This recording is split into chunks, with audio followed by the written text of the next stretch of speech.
يا راغبا في كل علم نافع.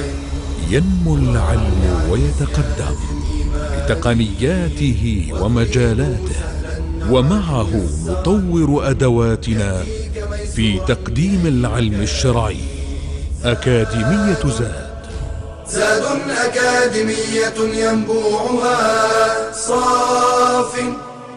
صاف ليروي غلة الظمآن، والسيرة العلياء عطرة الشدى طيب يفوح لأهل كل زمان. بشرى لنا زاد أكاديمية للعلم كالأزهار في البستان.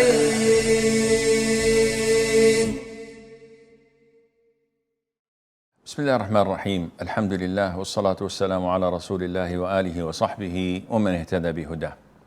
أما بعد, the Prophet عليه الصلاة والسلام, when he was blessed with his grandchildren, that was something that needed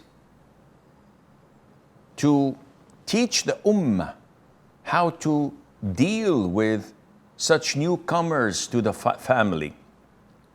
And there are a number of etiquettes. Some are authentic, some are not. So one of the etiquettes is to call the adhan in the right ear of the newborn.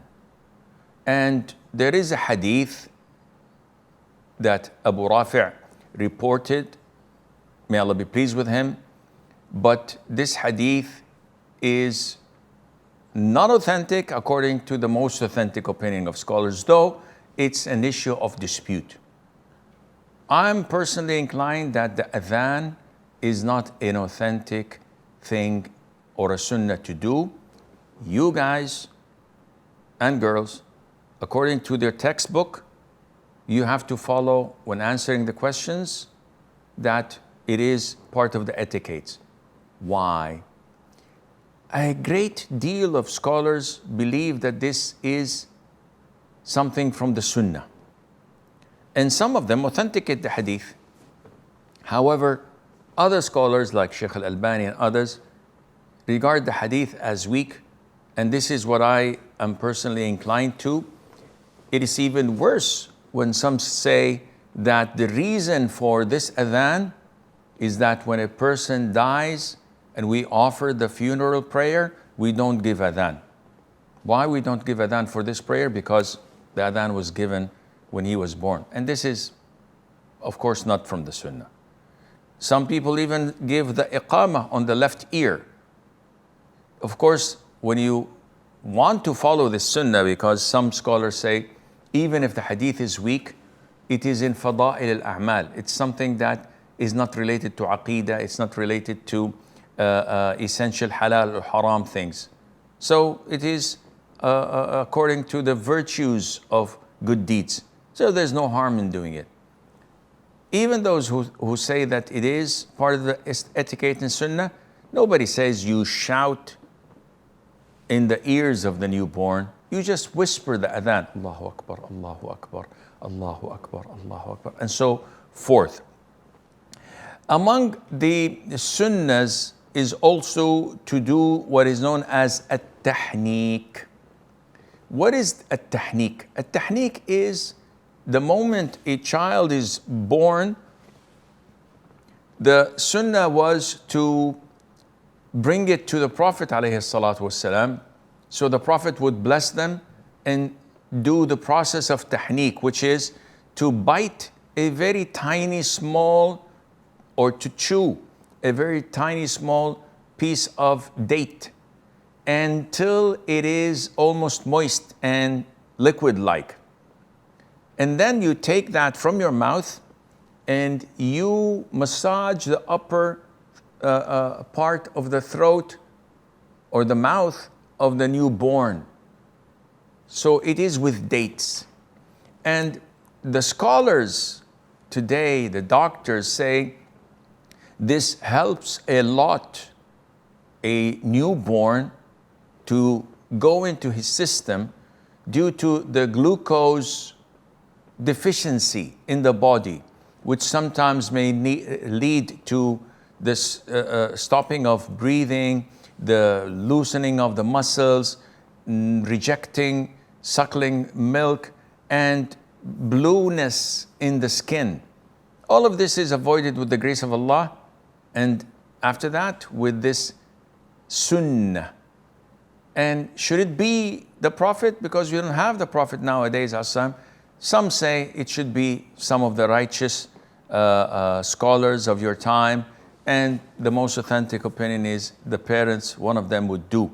But this has to be as soon as the child is born, not after 5 or 6 days, as some people do it. Among the sunnahs also is to offer a sacrifice known as Al-Aqiqah. And Al-Aqiqah is a sacrifice you slaughter, you shed the blood of this ram for the sake of Allah, in showing your gratitude.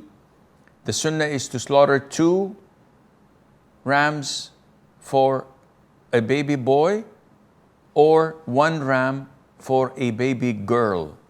That's what the Prophet did ﷺ for Al-Hasan and Hussein. He slaughtered 2 rams and 2 rams. And the sunnah is to be done on the 7th day. And the Prophet doing this for his grandchildren means that it's not a must that the father does it. No, his grandfather can do it, any uncle could do it as a gift. There's no problem in that at all. If not possible on the 7th day, and the calculation is very easy to be done. If the child was born on Tuesday, the 7th day is the next Monday.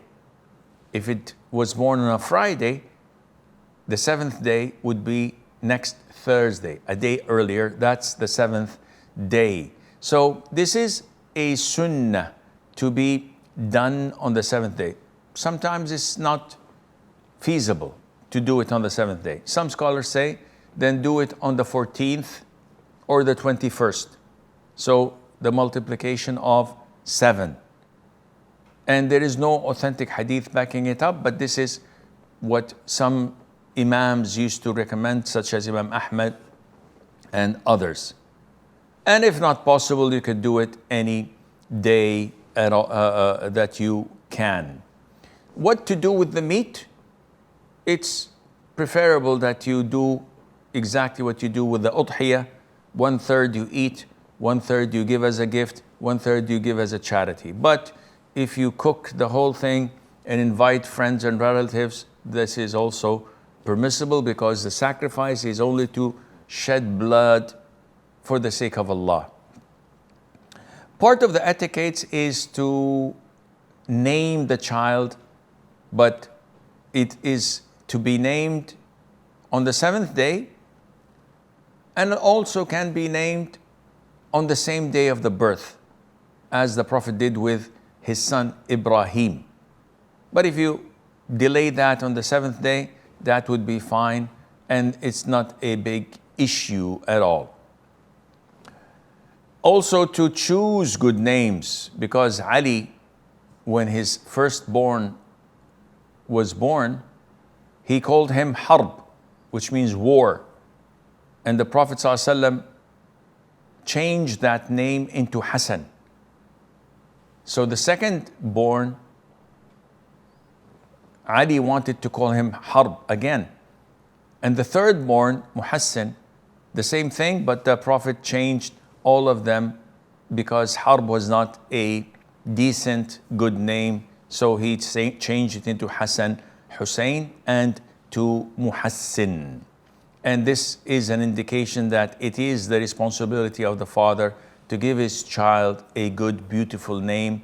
Unlike what they're doing today, giving their names, their children names that are un-Islamic, just so that they can blend in. So you can find a Muslim called Michael or John. What is this? Or instead of calling him Nuh, they call him Noah or Moses. All of these are not our names as Muslims. You have to be proud of your religion. Part of the etiquette as well is to shave the head of a newborn, weigh the hair that was shaved, and give its weight in silver in charity. And this was done by the Prophet ﷺ to his grandchild Al-Hasan. When he was born, he ordered Fatima to shave his head off and to give in charity the same weight in silver in the cause of Allah, which is minimal amount of money. And does this, or is this cascaded to girls or only boys? It's an issue of dispute. I personally believe that it should be for both, because this is very beneficial for the scalp of the newborn, where all these discharges that may harm the scalp and the skin are removed with shaving, and it would help the hair to grow well. But this is, as I said, an issue of dispute. The majority say that this is only for boys, for male newborns, and not for girls. And Allah Azza wa Jal knows best. And the Prophet ﷺ used to love his grandchildren immensely, and he would even do things a lot of us don't do nowadays, which we will come to discuss in the following class, inshaAllah. هذا والله أعلم ونسبة العلم إليه أسلم وصلى الله وسلم وبارك على عبده ورسوله نبينا محمد. يا راغبا في كل علم نافع ينمو العلم ويتقدم بتقنياته ومجالاته، ومعه نطور أدواتنا في تقديم العلم الشرعي. أكاديمية زاد أكاديمية ينبوعها صاف ليروي غلة الظمآن، والسيرة العلياء عطرة الشدى طيب يفوح لأهل كل زمان. بشرى لنا زاد أكاديمية للعلم كالأزهار في البستان.